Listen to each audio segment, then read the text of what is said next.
नमस्कार दोस्तों, स्वागत है आप सभी का हमारे एक और नए वीडियो में। दोस्तों, आज की इस वीडियो में बात करेंगे तीन बहुत ही महत्वपूर्ण अपडेट के बारे में, जो कि अलग अलग चीज़ों को लेके आ रही है। जिसमें पहली अपडेट है जो कि यूपीआई ऐप को लेकर आ रही है, जो कि आम जन के ऊपर सीधा असर डालेगी। यानी कि अभी जो यूपीआई की लिमिट सेट कर दी है गवर्नमेंट ने कुछ कारणों की वजह से, उसके बारे में थोड़ा डिटेल में समझेंगे क्या नए नियम आए, एनपीसीआई की तरफ से नया सर्कुलर जारी हो चुका है। इसके अलावा जो है दूसरे नंबर पर बात करेंगे हम मंत्रा डिवाइस के बारे में, और साथ ही जो है लास्ट में हम बात करेंगे प्रधानमंत्री किसान सम्मान निधि योजना को लेकर भी एक नया सर्कुलर जारी हुआ है। तो बहुत ही महत्वपूर्ण, अगर आप किसान है तो वीडियो को लास्ट से देखते चलिएगा, और ये मित्र कियोस्क है तो भी आपको वीडियो को लास्ट से देखना है ताकि आपको पूरी जानकारी मिले और आप अपडेटेड रहे। तो सबसे पहले बात कर लेते हैं पहले अपडेट के बारे में, जो कि आ रही है यूपीआई ऐप को लेकर। आप कोई सा भी यूपीआई ऐप यूज करते हो, अभी एनपीसीआई यानी कि national payment corporation of India ने जो है बहुत सारे जो है बदलाव कर दिए, जिसके बाद में अगर आपको जानकारी नहीं होगी तो आपको परेशानी हो सकती है 1 जून से इन ऐप को यूज करने में। भले आप कोई सा भी ऐप यूज करते हो, आप यूपीआई के थ्रू पेमेंट करते हो तो आपको जो है ध्यान से समझना है नियम को। तो सबसे पहला नियम क्या बदला हुआ है, तो पहले क्या होता है कि आप अनलिमिटेड टाइम जो बैलेंस इंक्वायरी कर सकते हैं, लेकिन अभी ऐसा नहीं है, अभी लिमिट लगा दी गई है। वो लिमिट क्या है उसके बारे में जानते हैं। तो 50 ट्रांजेक्शन प्रतिदिन, यानी कि 50 बार आप जो है डेली जो है आप चेक कर सकते हैं। और प्रति ऐप, यानी कि मान लीजिए आप फोन पे, गूगल पे 3-4 ऐप यूज कर सकते हो, तो प्रत्येक ऐप की लिमिट है। यानी कि फोन पे में 50 बार चेक कर सकते हो, गूगल पे में 50 बार चेक कर सकते हो बैलेंस, उससे ज्यादा बार आप चेक नहीं कर पाएंगे एक दिन के अंदर। तो कहने का मतलब ये है कि जो नॉर्मली पर्सन यूज करता है उसके लिए इतनी परेशानी वाली बात नहीं है। और ये सर्कुलर वैसे जो आया है उसमें ज्यादा कुछ बदलाव नहीं हुआ कि आप जो यूजर को ज्यादा परेशानी हो, लेकिन नियमों का नॉलेज होना जरूरी है ताकि हमें पता रहे। तो पहला नियम क्या है, अभी जो बैलेंस इंक्वायरी की लिमिट है उसको 50 कर दिया, यानी कि प्रति ऐप जो है 50 बार आप जो है बैलेंस चेक कर सकते हैं, उससे ज्यादा बार नहीं कर पाएंगे। और इसका रीजन क्या है कि ऐप के ऊपर बहुत ज्यादा लोड बढ़ गया है यूपीआई के सर्वर के ऊपर, जिसकी वजह से जो ये बदलाव किए जा रहे हैं। अभी का टाइम की बात करें तो पिछले 2 से 3 महीने में देखा होगा कई बार जो यूपीआई क्रैश हुआ था, इसका रीजन जो है लोड बढ़ने की वजह से ही होता है ये चीज। और अगर अभी टाइम की बात करें तो आईपीएल चला है, वहां भी बहुत सारे लोग जो है सट्टे में पैसे लगाते हैं, तो एक साथ में बहुत सारे ट्रांजेक्शन होते हैं, उसकी वजह से भी सर्वर के ऊपर लोड पड़ता है, जिसकी वजह से भी ये परेशानी आती है।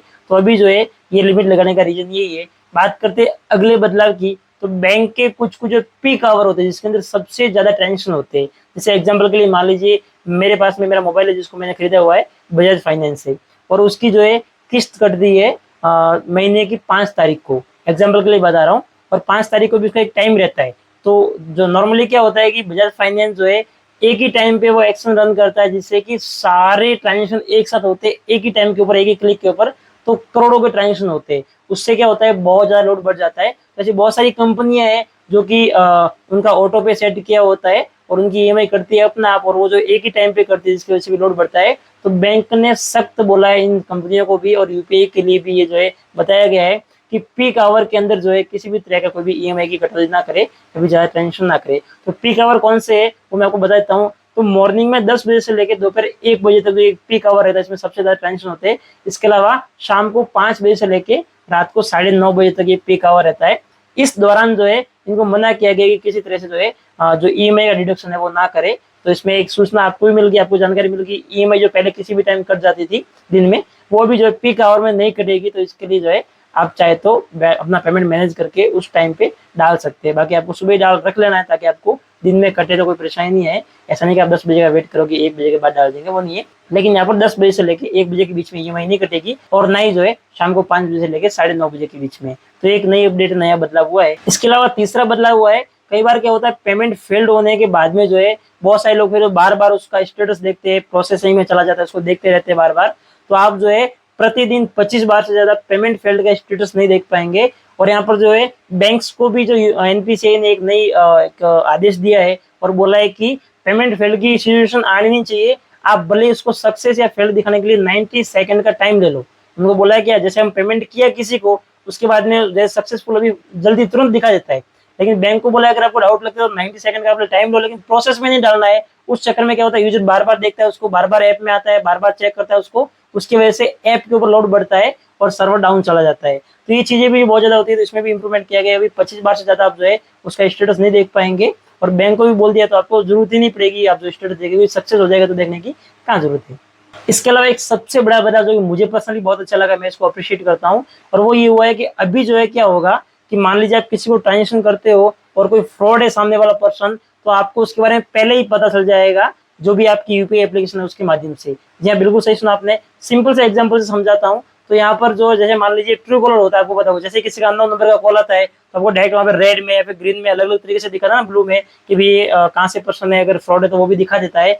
तो उसी तरह से कुछ जो एनपीसीआई भी कर रही है कि जितने भी ट्रांजेक्शन होते हैं, पेमेंट होते हैं, मान लीजिए मैंने किसी को पेमेंट किया और वो पर्सन जो है टाइम पे वो पेमेंट मुझे वापस नहीं दिया, या फिर किसी भी वजह से मैंने उसको पेमेंट किया, उसने मुझे प्रोडक्ट नहीं दिया, या फिर मैंने उसको पेमेंट दिया लेकिन उसने टाइम पे जो भी उसका जो उसने प्रॉमिस किया था वो पूरा नहीं किया, तो मैं यहाँ से रिपोर्ट कर सकता हूँ उसको कि ये पर्सन जो है पेमेंट के लिए सही नहीं है, इसकी रेपुटेशन सही नहीं है। तो ऐसे जब एक ही नंबर के ऊपर ज्यादा रिपोर्ट आएगी तो उसको अलग अलग कैटेगरी के अंदर एनपीसीआई डिवाइड करेगा, और उसी के ऊपर जो फिर धीरे धीरे उसको धीरे धीरे टाइम लगेगा इस चीज में, लेकिन जैसे ही रिपोर्ट होती रहेगी ये कंज्यूमर को ऑप्शन दिया जाएगा, तो कंज्यूमर जो रिपोर्ट कर सकता है सामने वाले पर्सन का जो भी पहचान है उसके हिसाब से, क्योंकि जो ट्रू कॉलर है वो भी ऐसे ही काम करता है, यूजली उसमें स्पैम में डाल देता है किसी को, तो जो उसके हिसाब से बार बार जो फिर वो ट्रांजेक्शन जो है पता चल जाता है, और उसमें कस्टमर को पहले ही पता चल जाएगा ट्रांजेक्शन से पहले ही कि ये व्यक्ति सही है कि नहीं, इसको ट्रांजेक्शन करना चाहिए नहीं चाहिए। तो ये भी अच्छी बात है, उसको रेड ग्रीन ऐसे करके अलग अलग जोन में डालेंगे और ये चीज भी जल्दी लागू हो जाएगी, तो बहुत अच्छी बात है, इससे फ्रॉड का चांस जो है बहुत कम हो जाएगा। तो ये कुछ बदलाव हुए एनपीसीआई की तरफ से यूपीआई के अंदर 1 जून से ये लागू हो जाएंगे। 1 जून के बाद में जो है कंपलसरी हो जाएगा इन नियमों का पालन करना यूपीआई ऐप्स को। बात करते हैं अगली अपडेट के बारे में, तो वो आ रही है मंत्रा डिवाइस के बारे में। ऑलरेडी मैंने बता दिया आपको। बाकी यहाँ पर अगर आप जो मंत्रा डिवाइस यूज करते हो तो आपको वहाँ पे डिस्प्ले के ऊपर भी शो होता होगा, जैसे ही वो आप जो है फिंगर लगाते हो तो सक्सेसफुल का जहाँ पे दिखाता है ना, वहाँ पे आपको अभी दिखा रहा होगा कुछ इस तरह से, आप देख सकते हैं ये मैसेज। यहाँ पर अभी जो मंत्रा को आपको बदलना पड़ेगा, ये वाले मंत्रा 1 जून के बाद में नहीं चलेगी। तो ये कुछ चीजें। इसके अलावा जो है नेक्स्ट अपडेट आ रही है प्रधानमंत्री किसान सम्मान निधि योजना के बारे में। जी हाँ, पीएम किसान में अभी देखा गया है, गवर्नमेंट को डाउट है और होता भी है, आप भी बताइए अगर ऐसा कुछ केस आपको जानकारी है तो, कि एक परिवार के अंदर एक से ज्यादा व्यक्ति बेनिफिट ले रहे हैं पीएम किसान जो योजना है उसमें जो 2000 रुपए मिलते हैं, उसकी किस्त मिलती है उसका। तो यहाँ पर जो गवर्नमेंट ने अभी क्लियर कर दिया है कि एक परिवार के अंदर एक ही व्यक्ति को बेनिफिट मिलेगा, उससे ज्यादा लोग फायदा नहीं ले सकते। परिवार में कौन आ गए? पति पत्नी और उनके बच्चे। तो ये चीज, उनका राशन कार्ड अलग है तो वो चीज अलग हो गई, बट पति पत्नी दोनों जो है बेनिफिट नहीं ले सकते, उनमें से एक ही व्यक्ति बेनिफिट ले सकता है।